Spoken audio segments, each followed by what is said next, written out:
Hey guys, I'm going to be doing an update review on my P226. I just recently got a brand new low receiver, so most of it's stock, so I'd like to do kind of an update review. Just short, I'm going to try to keep it under 5 minutes. So first of all, the NG3 version is kind of the WUSA, and that's what Evike sells now. I don't think they sell the original one. The original one was gray, and I had the original slide, and then the NG3 lower. Speaking of the NG3 lower, I don't think there's anything different between this and the original one. It's just the finish. I don't think they beefed up any of the parts or made them out of better quality. It's just standard WE from what I've heard. The frame is black instead of gray, like I said. You can get a railed version and a non-railed version. They have those two options. So I'll just go ahead and start into the features. So you have a metal slide, metal frame. Again, the NG3 is going to be black. You can get a railed and non-railed version. Again, you have these kind of standard 3-dot sights. This barrel here, the original one's gray. The NG3 is black, and I replaced mine because my original one cracked. So I believe this is the NG3 barrel that I bought, which I guarantee you, again, is no different as far as quality. It's just the paint. It's cheap aluminum or zinc. It's just cheap alloy. It kind of sucks, but it was only $10 to replace, and anybody should be able to replace the outer barrel. It came with the thread adapter, and it was all black, so I didn't need to paint it. So that was good. That was probably one of the best $10 I've ever spent, to be honest. And it's a year old, and it has no crack on it. Also, WE Glock barrels are known for cracking, but their kick is pretty good too. The kick on this thing is pretty massive, so that's why it cracked on this one. Plus, I was using the CO2 mag for a while. I'm running the original nozzle. It's 2.5 years old. Original slide. I dropped it at one point and chipped the corner while I was playing, so that's there. The spring guide is pretty crappy on the internals. I'm pretty sure the NG3 is like that too. It's just the quality of the metal is crap. I replaced it with a steel one by WeTech, and this is about 2 years old, and it's flawless. It's made of steel, and I'd recommend buying it. I only spent $15 shipped or so. And the original one, like I said, is pretty crappy. It's just this little peg that locks into the hop-up. You can use the pistol without that peg when it snaps off. The pistol will still cycle. But I just decided back 2 years ago when I had this to replace it. So that's what I did. I don't normally put anything on the front of this, so that's what it looks like without it.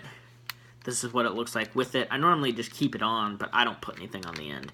It's 14 millimeters, so you could put your standard flash hiders or suppressors on there. As far as feet per second, these only run for about 280 to 290, really, with propane. They don't shoot very hard. They're more like TM styles.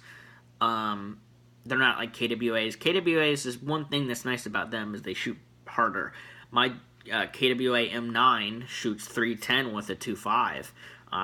This thing is nowhere near that. This is probably 250 with a 2.5. So I use 2s in this and propane, and I get fairly good consistency. I'm running stock barrel bucking and hop up, so the bucking is like 2.5 years old. So it's seen its better days. It's not ripped or anything, but it's just not that consistent. But for indoors, it's fine, and it hops 0.2s. But I remember when I did play with this a few weeks ago, I loaded up with 2.5s and went to play with it, and the BBs dropped at like 50 feet. It was retarded. That 0.5 increase made the BB drop way too short. So I'm just going to go ahead and shoot it. I don't think there's anything else to say. You got your standard 3-dot sights. I don't know if I mentioned that. Slide lock and decocker. Double action, and then you can fire it in single action. The slide lock and the decocker is steel. And then there's the takedown lever, which you have to line it up with the notch on the slide, which is not hard. So let's just go ahead and shoot it. I think these retail for about $100, or at least the original ones. When it was all gray, you bought the slide for like $40, and then the frame for $40, so it's about $80. But I think the NG3s are like $100 to $110, which I think is totally worth the price. considering they're about $50 to $60 cheaper than a KWA and about $30 cheaper than a KJW. Alright, let's go and shoot it. This is propane. I ditched the CO2 mag because with the new lower, it kicks so hard and like it feels like the gun's going to blow up. Plus, it doesn't lock back on the last shot because it cycles too quick. So this is full of propane, like I said.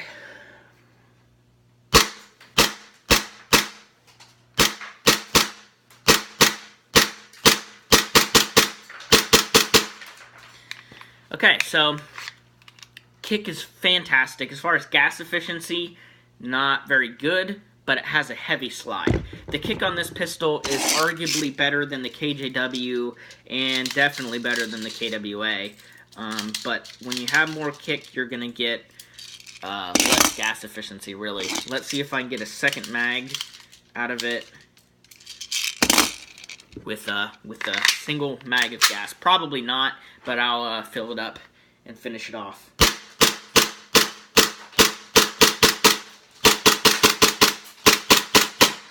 Wow, what do you know? Got 2 mags off. I guarantee you couldn't get a third, probably 2.5. Mag's pretty cold. That was actually impressive, though.